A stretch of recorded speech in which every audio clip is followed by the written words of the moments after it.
Welcome into Locked On Phillies, the show of endless pain and suffering, where the team only disappoints you. And in this episode, there are going to be strong emotions. I'm going to be livid at times. I'm going to be downright depressed at others. I'm going to do what I can to hold it together. The worst loss of my lifetime as a Philadelphia Phillies fan. We'll recap all of it in today's Locked On Phillies. You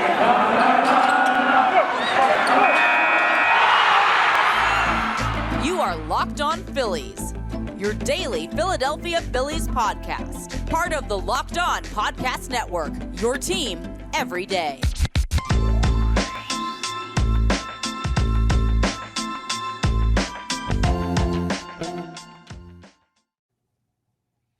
Yes, this is Locked On Phillies. I am your host, Connor Thomas. I've been talking Phillies baseball for years. I've been watching it for even longer. And I've never seen anything as painful as that. Thank you for making Locked On Phillies your first listen every day. We're free and available wherever you get your podcasts. I mean, where do I begin with last night? The Philadelphia Phillies blow a 7-0 lead. They blow a 6-run lead in just the ninth inning alone. 7-1, they had the New York Mets. And the Mets come all the way back to take the lead in the top of the ninth at Citizens Bank Park in front of a devastated crowd, and then shut out the Phillies in the bottom of the ninth to end up winning the game. You know what we want to know the crazy part? I don't even know what the final score of that game was. I don't even remember. I just know that the Phillies lost. I just know that they were up 7-1 going into the ninth inning, and they ended up losing by the time the ninth inning was over. It was terrible. If you saw my immediate reaction from last night's game, you already know how it made me feel. There was depression at the start, which rose to anger. And I've got to imagine, I don't know where my emotions are going to go today, but I imagine that's the general trend that they will take as we go through this episode of Locked On Phillies together.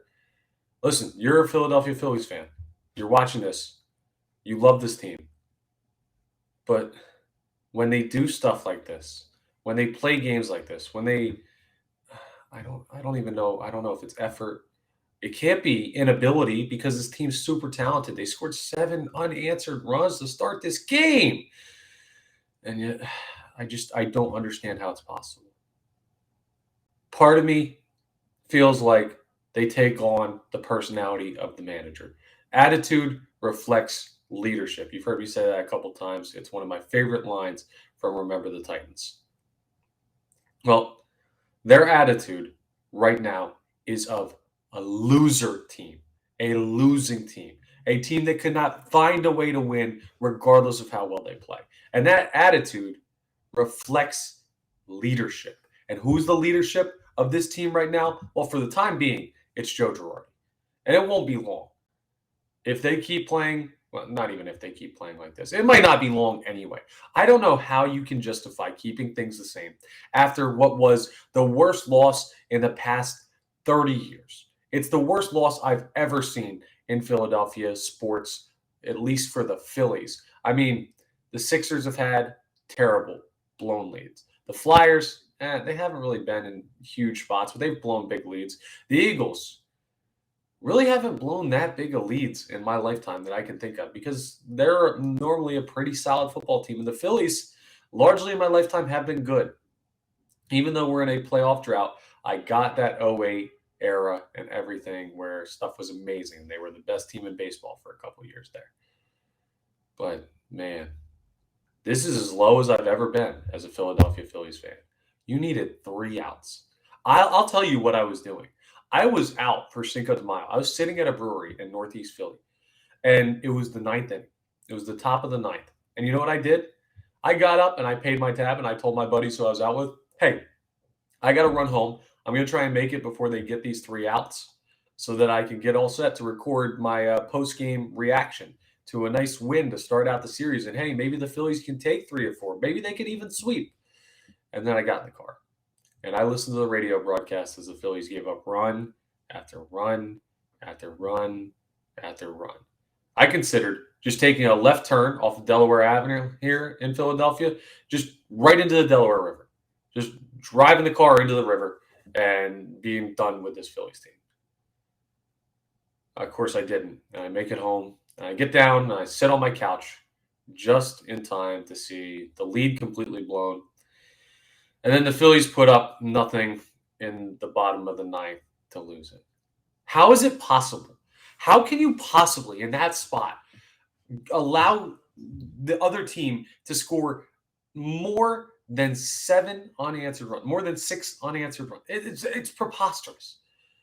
It's impossible. It is literally impossible. There were over 800 times in a row that had happened, and the team up had always won. But not the Phillies. No. They like to make history, don't they? They like to rip our hearts out and step on them in front of us.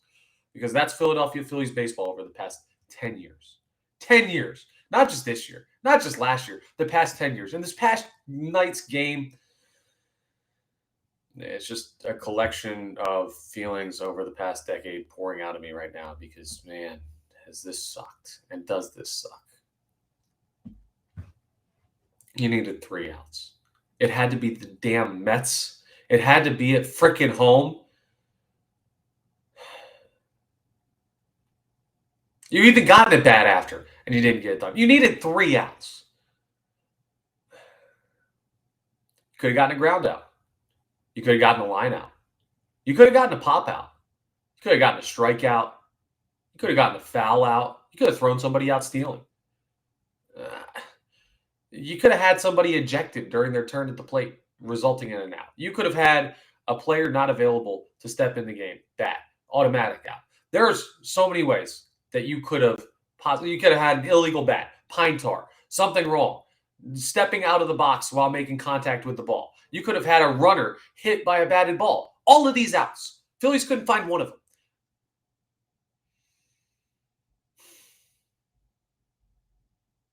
The greatest hitters in baseball, the Hall of Famers, they get hits 3 out of every 10 times.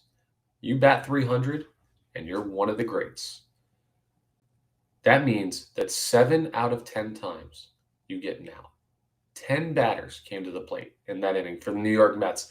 And the Phillies could not find enough to get out of the damn inning. I don't know what to tell you.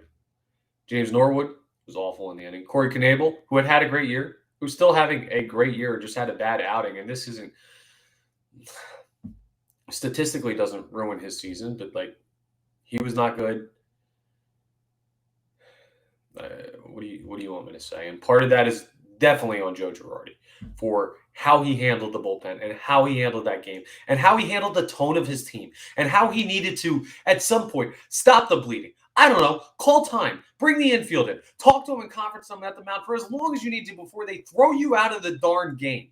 And tell your team, hey, you're better than this. This cannot happen. This is unacceptable at this level for a team of your magnitude. How can a team being paid this much money just roll over and die like that in front of their home crowd in a divisional game against a team currently in first place? It's no fight. It's just no fight. It's no pride. I don't know what to tell you. Everything's washed. They had a great game leading up to that. All of it washed now. It doesn't matter back-to-back home runs from Bryce Harper and Nick Castellanos. It doesn't matter all the RBIs the other guys had. It doesn't matter the strong pitching performance that you got from Aaron Nola. If I'm Aaron Nola, I'm suing the Phillies for just assault. They're beating him with the way that they treat his starts and what they give for him and that effort to lose that game in a game he deserved to have and the team deserved to have. It's preposterous. On the other side, we're going to talk about the man at the head of all of this and why I think his time in Philadelphia is near an end. Joe Girardi, yeah, in my mind, your time is up. I've seen enough. I'm over it. I don't care who they replace Joe Girardi with. I'll tell you more on the other side about why. It's time for the Philadelphia Phillies to completely move on. This wonderful episode of Locked On Phillies is brought to you by Built Bar. You can see my mood noticeably change. You know why? Because Built Bar comes through. Unlike the Philadelphia Phillies, Built Bar does what they set out to do, which is create a very, very tasty, healthy snack for you to take with you this summer when you're heading down the shore, going about your business outside. It's great. And the health benefits of it, well, man, it's the best protein bar out there. Some of the numbers on this, well, the calories, only 130 calories, only 4 grams of sugar, only 4 net carbs, and you get 17 whole grams of protein in there. That's the regular Built Bars. If you want even better, try the Puffs. They're protein-infused marshmallows with nearly the same macros there. They taste amazing, and that's because Built Bar puts taste first. You compare it to a candy bar, there's no contest. It's the best snack to help you get in shape for the summer, stay in shape for the summer, and take on the go to make sure you're getting your best diet possible. So go to built.com, and I want you to use promo code LOCK15 to get 15% off of your order. That's promo code LOCK15 for 15% off at built.com. Well, you saw my Locked On Nows from last night. I want you to always check out Locked On Nows because I was told it was classic. I don't know. I did not have fun making it. I was very angry. I'm glad people enjoy it because that's kind of what the nature of this business is sometimes people just need to see you absolutely lose your mind. And for me, it's stressful. But for some people, it helps them relieve their stress from what they watch it because, misery loves company. It makes you feel better to know other people are going through what you're going through. And that's the great thing about Locked On Nows because Locked On Nows are awesome. There are teams out there having much better seasons than the Philadelphia Phillies. And the immediate reactions from their hosts is great. And if you are a masochist and you love pain and you love suffering, well, Locked On Phillies Nows have been awesome too because it's me ranting and raving like a lunatic, especially last night and basically the pitch dark about what the Phillies did that night to hurt us as a fan. So check out Locked On Nows. It's definitely worth it. It's absolutely entertaining. Even though they're not always positive, it's always worth a listen. Check it out wherever you get your podcast. It's so unique, only from the Locked On Network. Yeah, so I said it before, Joe Girardi, but for me, your time's up. If I was in charge, I'd have you walking into my office today. I would say thank you for your 2 years and change here as manager of the Philadelphia Phillies. And I guess I'll talk to you down the road. We got to go in a different direction. Who is that different direction? I don't know. There's a couple guys in the Phillies organization that you could look at. Dusty Wathan's probably been with the team the longest. He may be the best option because he's the closest to handling the responsibilities that Joe Girardi handles every day. He's not a specialized coach necessarily, so he could handle the entirety of the head coaching or the manager position, rather. Caleb Cotham, the pitching coach, probably not ready to be in a managerial role, may never be ready to be in a managerial role at the major league level, but he's there. He's done a solid job with the pitching. I think I like what he's done in a vacuum. Kevin Long, the hitting coach, I think he's a sharp guy. I like him as a hitting coach. We still need to work some stuff out here with the Phillies, and I'm sure he's working on that and doing that. And the approach is questioned by some. And yeah, it does seem like they're over-aggressive at times. So I think Kevin Long is a sharp guy who has the ability to step in as an interim manager. Those are the three guys that I think of.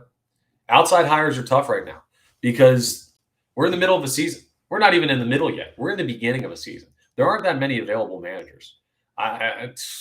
We had someone on the morning show today over at 97.5 The Fanatic suggest that Jim Leland should be the next manager of the Philadelphia Phillies. He's 77 years old and currently sitting, I don't know, in a retirement home somewhere. Still has an awesome mustache, I'm sure. I haven't seen him in recent years, but always had a strong mustache. I don't know, man. Who do you even get? But what I do know is this team does not respond to Joe Girardi. Time and time and time again, they're in big situations, huge games, and they don't show up. They come up short. They choke it away. They have the biggest choke job in recent Major League history. And what does Girardi do? Well, he crosses his arms and he says, oh, well, that one hurt. That was one of the worst losses ever. Okay, well, maybe do something about it when the game's going on. Maybe fire up your team a little bit. Maybe change the culture around there to a winning one because you're supposed to have brought a winning culture from your time in New York and even your time in Miami. When they were the Florida Marlins, was still in Miami, when you won a Manager of the Year award down there. You won the 2009 World Series, and I know that team was stacked, but you were at least around winners. Can you at least pretend that you know how to turn these guys into winners? Can you do that? Can you inspire them to have some fire? Bryce Harper has natural fire. Nick Castellanos has natural fire. Kyle Schwarber has natural fire. But some of these guys, they've got to be pushed towards that. Rhys Hoskins' body language is awful. Talk to him. Work him through that. Say, dude, let's go. Turn it into positive energy. Guys that are younger. Bryson Stott when he was up. Alec Boehm, who struggled. Get these guys to not mope around and actually stand up and fight for a win in a ball game. Because you didn't fight last night. You just sat there. You just allowed James Norwood to blow up the lead. You just allowed Corey Knievel to give up the lead. I need more out of my manager. I don't care about really the lineup card and how often he's changed the lineup and everything. A lot of people harp on that. And you know what? There is something to that as well. The consistency, it helps people in Major League Baseball with a 162-game season. As consistent as you can be, it gives you an advantage. I firmly believe that. And Joe Girardi has not been consistent in his lineups, and it hasn't been because of injury. Bryce Harper is the only major injury that's happened during the season, and he can still play. He just can't play right field. Pencil these guys in. What, you're going to tell me, oh, because Mickey Moniak broke his wrist, that's why we are where we are. Get out of here. Mickey Moniak couldn't play at the major league level last year. So, yeah, consistency is definitely a part of it. But the biggest thing for me is the attitude of this team. And it comes back to the manager. It comes back to Joe Girardi. It comes back to him focusing on analytics too much and attitude too little. Get this team fired up. Go out there and get tossed. You saw it in the game with Angel Hernandez that we all remember, where he was absolutely terrible behind the plate, and Kyle Schwarber ends up getting tossed in the ninth inning. There was a pitch earlier in that game that almost hit Gene Segura. How do you not get tossed on that, Joe? How do you not go out there and argue? How do you not try and fire your team up and give them momentum that they would have needed to possibly win that game? Instead, they lose. Instead, Kyle Schwarber has to do it. He makes national news for a great ejection. Meanwhile, you're just walking out there and arguing with him, but not enough to get tossed. And I don't want you to get tossed in the ninth inning. By that point, it's too far gone. But just show some fire, man. And tell your team to show some too. Because they are going as you go. And right now, here's the path. Right into the ground. Steep downward angle. It's just, you brought me to rock bottom. Bottom. Why did I say it like that? I can't even speak. You brought me to rock bottom. I can't do it. You brought me to rock bottom. There it is. That's the word I'm trying to say. Oh, clearly I am at rock bottom. And my Phillies fanship has never been harder than this moment right now. It honestly hasn't. Not even when Ryan Howard tore his Achilles to end the season in what was looking like another World Series caliber team. You know what? That one hurt. That one definitely hurt. But we at least had a good year leading up to it. This one is just, it's unbelievable. It's incomprehensible. And it's what we have to live with right now as fans of the Philadelphia Phillies, because that is what this team is. And the other side, it is Friday. We're going to do an off the poll segment where you get to respond on Twitter. And, I've got a fun question for you. You know I do. Surrounding last night's collapse and how it makes you feel as a Philadelphia Phillies fan. I'll explain further on the other side as we wrap up this episode, this wonderful, cheerful episode of Locked On Phillies. This episode is also brought to you by BetOnline. BetOnline.net is your number one source for all of your betting stats and sports info. Find all of your latest sports developments, league reviews, and news, including this year's basketball playoffs. MLB is going on for some teams. 29 of the 30 teams played last night. The Phillies, well, I guess they played, but they didn't really get to the ninth inning. But I don't need that negativity when it comes to BetOnline. You can win even when your team doesn't play well. Let's say someone took out a flyer on the Mets when they got down 5-0. They made some good money. And this weekend, come on, the horses never disappoint. The Run to the Roses at the Kentucky Derby is going off. Go ahead and make some money on that as well. When you check out BetOnline, you place your wagers there. That's because BetOnline is your continued source for all of your sporting wagering information, from live betting to playoffs to esports and more. So head to the website today and use your mobile device to learn more about the trends in action. BetOnline, where the game starts. All right, last segment of today's episode. I promise I'm actually going to close this one out, unlike the Phillies yesterday. It's time for Off the Poll. or ask a poll question that I post on Twitter at LO_Phillies and at Connor Thomas 975. I'll retweet it from my personal account, but it'll be on our Locked On Phillies Twitter account. And I placed that poll out. And then on Monday's episode, what I'm going to do, if I've made it through the weekend and haven't completely collapsed in my fandom, taken off for parts unknown and just live on an island or like bartend at the beach like Tom Cruise and Cocktail. If that doesn't happen and I'm back here Monday, we will respond to what you vote for in this poll. And I'll give you my thoughts as well. So I reserve my thoughts until after I see how you guys respond so that you're not biased at all by what I'm saying and I get your clean and even opinion on what I'm asking. Today, a simple poll. In the Philadelphia Phillies 10-year playoff drought, was last night's game the lowest moment? Simple. I might even actually go further than that. Was last night's moment your lowest point as a Philadelphia Phillies fan? The entirety of your fandom, not just the past 10 years. As long as you've been following this team, as long as you've been alive, is this the worst moment? They've had a walk-off home run hit off them in the World Series. And you could argue that somehow last night was worse. I'll give you my argument on Monday's episode so I don't alter everything, but we're going to do that. Was last night's loss to the Mets the worst moment, the lowest point in your Philadelphia Phillies fandom? That's it. That's our Off the Poll. I got to run. I got a fun TV show to do on NBC Sports Philadelphia. You can go ahead and check that one out. I'm going to be in high spirits talking about that game over there. So, yeah, it's just more of this. I guess it's early in the season. That's the saving grace. Here's a real saving grace. Thank you for making Locked On Phillies your first listen every day. But check out Locked On MLB. When your team stinks, well, check out Sully, Paul Francis Sullivan, because he covers the league in general. It's not just all Philly stuff, which is a nice breather. Some teams that actually know how to play baseball and close out a game, wow, we're checking that out. For real, though. Jokes aside, sarcasm aside, Sully's awesome. He puts together a great show. He covers baseball in its entirety and has some great stories about the history of the game. It's available wherever you get your podcast. So check out Locked On MLB. Make it your second listen. Thank you for staying with me through this one. It was a tough one. I'm sure it was a tough one for you. It was a tough night, tough morning. Going to be a tough couple days as the Phillies continue to take on the New York Mets and we try and shake what happened last night. But, man, this one cut me to my core, and hopefully they give me something to forget about in tonight's game. But that's all I've got for you today for Locked On Phillies. I'm Connor Thomas, and I will talk to you tomorrow.